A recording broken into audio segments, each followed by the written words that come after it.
Hello everyone, we're here today back. So we're about to tell you about our days and weeks that we've had, exciting days. So what do you think it was like? Probably first we could start at the Gamescom. Yes. How was it? Gamescom was awesome. Or? Yeah, you've been there for like 10 times. Yes. But only the first time with us. Yeah, so the first time with you, and of course it was great because that time it was like, on the one hand I was able to see you. You know, see the whole place. And how you find it, how you become part of the Gamescom, and you had this wonderful talks, and you did that video interviews with Roman Rakwitz, and a lot of other things. And I have really had a feeling that you enjoyed it, and I also had the feeling that we were able to give the people an insight into our project and what we are doing. So I had the feeling that lots of people were very interested in the things that we are doing, like the people from the World Wildlife Fund or from the State of Secretary and stuff like that. So there are lots of people that were interested, and I guess you had fun, to be honest. So much. Yeah. Fun would be like a small word to express. Small word, why? Tell me. Because like it was a Gamescom, and I always imagined how it would feel like. Yeah. But how it felt like it was completely different. Yeah. And yeah, very like you see this, I don't know the number, like 50,000 people at the same time, and all these gamers and all these games, and it was not only about games.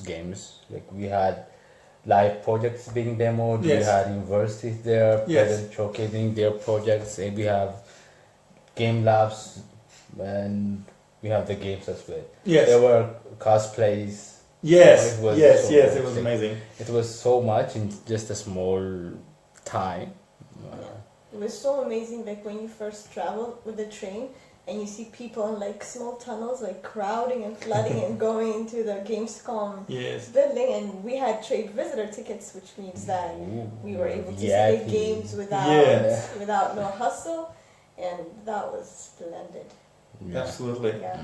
And we were invited to the EA business. The business, it was. I guess it was a perfect ending for the first day. You know, just have some beer at the Electronic Arts business lounge. It was amazing, and we had this. And I knew, the next morning we would meet Roman Rakwitz, who was already live seeing us. Hello, Roman.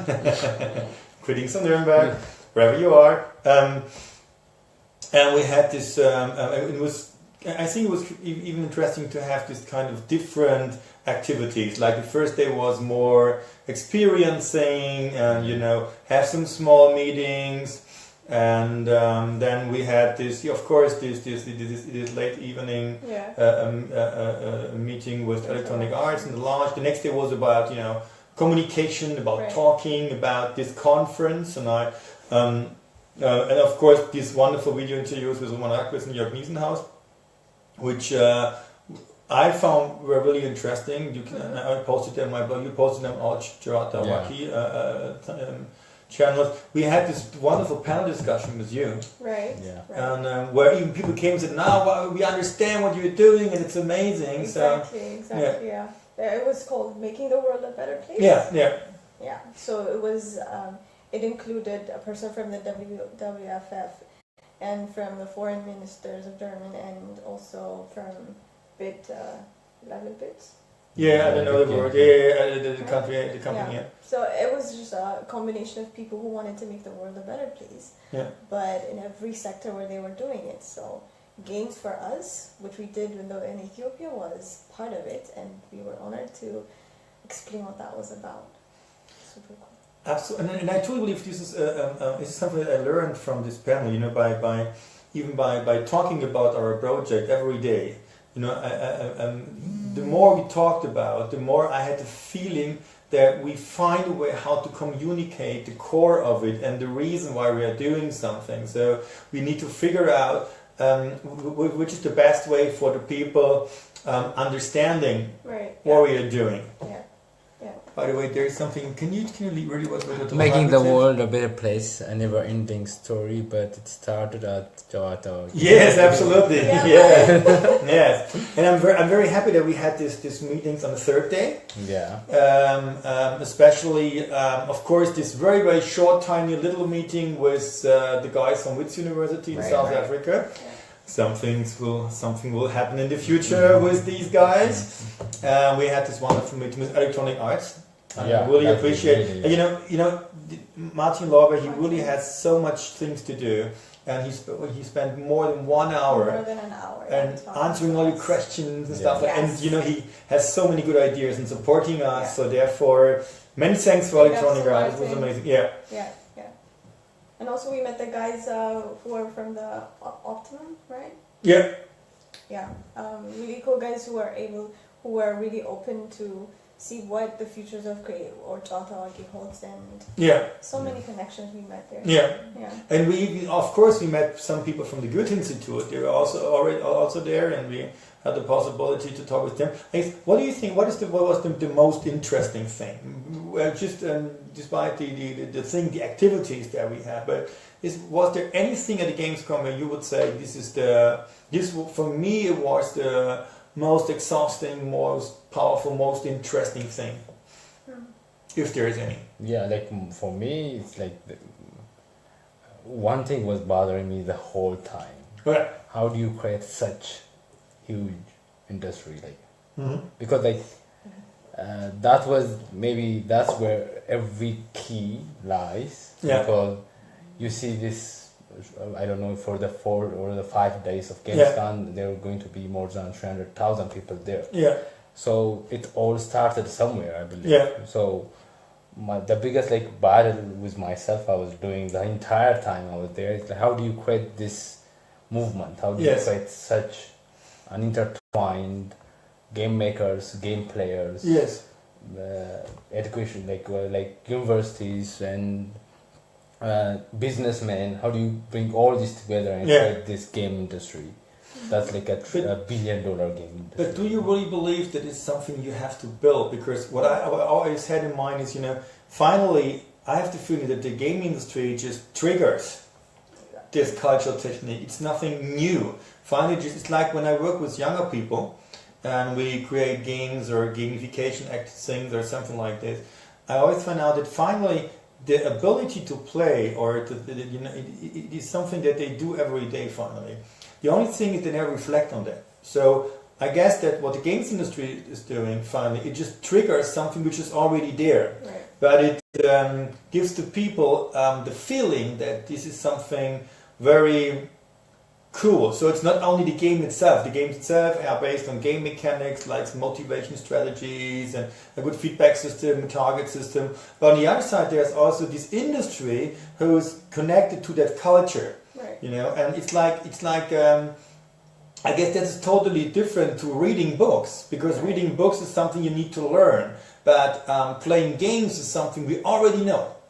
So it's something that we are doing every day. Right. Maybe not as a whole game, but which is part of our motivation system and engaging system, stuff like that. And I guess that's the big difference between these things, and therefore I believe that I think it's possible to create these this kind of movement wherever you are in the world. Yeah, that's why I know it's easier in Germany because the movement has already been created and it's there. You can see it, you can feel it. You can get amazed by it. Yeah. But if that's from where I'm coming from, we are just beginning. Yes, we have game makers. Yes, we have game players. We have professional game players. Yes. We have startups who are trying to put together the pieces and create the industry. But we have businessmen that might be interested in the sector. But still, it needs I know it needs the effort of the individual, the companies, the businessmen, even the government, with the infrastructure and everything. But that was the whole, that was what amazed me the most. Yes, the entire thing working together as one. I really have. I felt a bit ashamed, because I guess that when the guys from D5, Kirubel and all the others see our pictures, they might, oh my god, I must be there. So we need to find a way to maybe to bring the whole team to Germany, that they can see it. Maybe it's possible to do it within one of the next Gamescom. I guess Roman Rakwitz asked a question, or he said something that the game industry has just perfected what has just perfected is already one of the most intriguing and engaging behavior of humankind. Yeah, we absolutely agree. Yes, absolutely.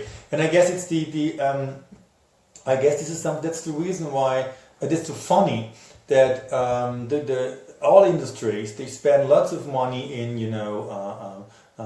teaching their people, educate their employees or whatever. Right. They spend a lot of money for doing this, but they never never try out the best way, which will be create a trigger which is based on human beings, like the core of their identities in a way. Yeah. So I know companies that have these online learning platforms, and even Roman and I, we had we saw some of these, and it was terrible to see that they spent so much money on creating these platforms, but the people didn't like it because they never thought about human behavior. They never thought about motivation, engaging, and for them, gamification, an example, always was something like maybe the people get rewarded for for answering a question, but it has nothing to do with it. Like what we see on the Gamescom. There was no gamer. I believe there was no gamer who played the game because he wanted to have a kind of point or badge for shooting another person or beat someone in FIFA. It was only a feedback system, and it shows that the people are very deep into this. So you can connect to people, you can engage people, you can activate people, and it's something that we should learn for our African work too. That's also my big question here, because this gamification is all about creating that right trigger at the right time and at the right place. And only engage the identity that makes us human, right? But this thing that we are born with, which we are all, maybe is brainwashed or biased by culture in a way. Yes. So if probably this good triggers would work in Germany, might not really work in other cultures as well. So how do you tweak that is my biggest questions at the game. So like, how would that work in different place if it's... Well, I guess on the one hand, we should just do kind of research what games are played, because as far as I know, Kirubel, he told me that they also play FIFA, they play Call of Duty, but these are the big games, And I think what we have to do in the future is we have to get into companies and into organizations to see how they work, how their daily life looks like. And I guess the next thing is that we need to understand that we need to use our uniqueness in terms of you have a different view on the German culture, I have a different view on Ethiopian culture or any African culture, and to see, okay, what are the differences? So that's the reason why but I really believe that one of the most important kind of unique selling point that we have is not, you're from Africa or I'm from Germany. The thing is, we cooperate, we work together, and that means we bring together these different kinds of cultures. So, and that's something that that's the reason why I'm so happy that we can do this African game project, because we will go to Ghana, to Nigeria, to Kenya, to so many different countries, South Africa, Tanzania, Namibia. That we have the ability the possibility to compare these cultures, and this is something that we will have in the future, and no one other will have it probably. So that's something I'm really happy with. And another fun thing about in the Gamescom was the suit. People. Because when you think of the game industry, what you think of is someone with a t-shirt making the game. And you have an artist who might be wearing nothing, creating these artifacts, and you have the gamers who are into it. So, especially going to the EA business meeting, you see the suit then the people, the formal people, the businessmen, having this formal conversation there, and you see that's maybe one of the most inspiring moments. Like that tells you that games are not for kids. No, or like they're for adults. I truly, Even when we met your friend, Mr. Who was the name? The marketing. Martin Wolve, He was like really not from the game player's perspective. He was from the the trends and what can be sold and and I guess that's I truly believe that the difference between an adult and a child is only that the adult, he had to live for a longer time in an environment where gaming has no connection to him. Right. You know, that's the thing. The core, the basic thing is still inside. Exactly. We just have to find a way to trigger it against the head. Yeah, great. Tickle, Come on. Yeah. So okay, after that, what did we do after the Gamescom? Right. We went to, remember? Ludwigshafen, yes. How was it for you? Being there in a totally new public library with a game department and a maker's space department. So, what were your impressions about that? By far, it was the best library I've ever seen because silence suffocates me in a way personally. And being able to like communicate with the person next to you is more than doing research. That's how a better research comes out, not just connecting with the book or one author that's there. And a great experience is also including the gaming that he launched, the gaming unit in the library that he launched. Had a very positive experience, and it was the loudest room in the entire building. Yes, and it was. We need to actually tell them what type of library it was. Yeah. So it was not like the formal library where you see the signs like silence. Yeah. Not spreading. Yeah, because like this library, it has its own floor of what we call the digital library. It has music there. It has like workshops for people to do things. It has like these physical things you can sew anything, and it has its own dedicated game rooms. Like people can come there and play games. So I think it's a completely new way of seeing libraries and what they can give to the society. Because at the end of the day, library is just maybe a database of the society's culture. And now digital lifestyles have become part of our culture. We need more of this kind of libraries back at home. So I think the message to everyone who has a library or owns a library in Addis, like, to think about like a new way of doing the libraries. And personally, also from architecture point of view as an architect, I send this message to all the architects who now want to think about museums or libraries, but not in the formal way. Times have changed, and it's really time to move on and see what the young people really desire, because at the end of the day, those are the ones that make 100% of our futures. I'm absolutely in. I absolutely agree with that. And I what I think at the moment is, and we will have, as we are trying to establish this African gamification lab, this should be part of our work to bring these ideas into library, the whole educational system, not only kind of online platform or e-learning stuff, but in a kind of understanding that we need to rethink the whole concept, and especially for when there are cities like Addis where they're in a kind of a brutal change process. It's very important that at the end they find a way even to recreate the old-fashioned stuff. Not only new buildings and stuff like that, but also like bigger ideas. And what I love in Ludwigshafen is that it's not only the building itself; it's also that the team decided to create this kind of digital analog strategy, so that it's not only the building, but the whole services and the way the librarians are working in the library becomes part of one unique thing, of one special thing. And I guess that Ludwigshafen has a wonderful future, and they will have lots of fun with it. And therefore, yes, I'm very happy. And it was great to see you, by the way, because you needed minutes to be there, and for me and probably for all the others, even your German is it's very good. You need to improve a bit, but it's but you were able to talk to all these people. You were able to play with them, and you were integrated.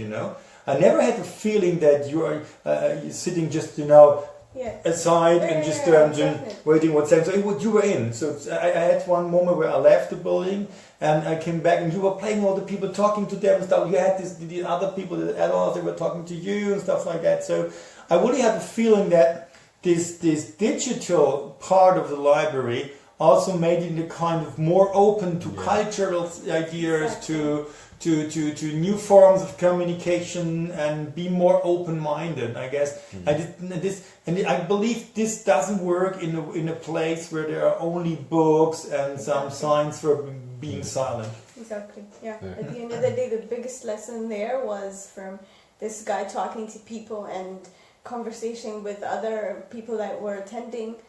At the end of the day, it's just about realizing what the medium is there. So you're thinking about designing for books, and what are books is the real question that you need to ask. They're just the mediums to communicate and to expand your exploration abilities. And that right there is the space that created it, and we being able to communicate with others and others being able to engage in the space right there was a successful architecture and a successful floor space.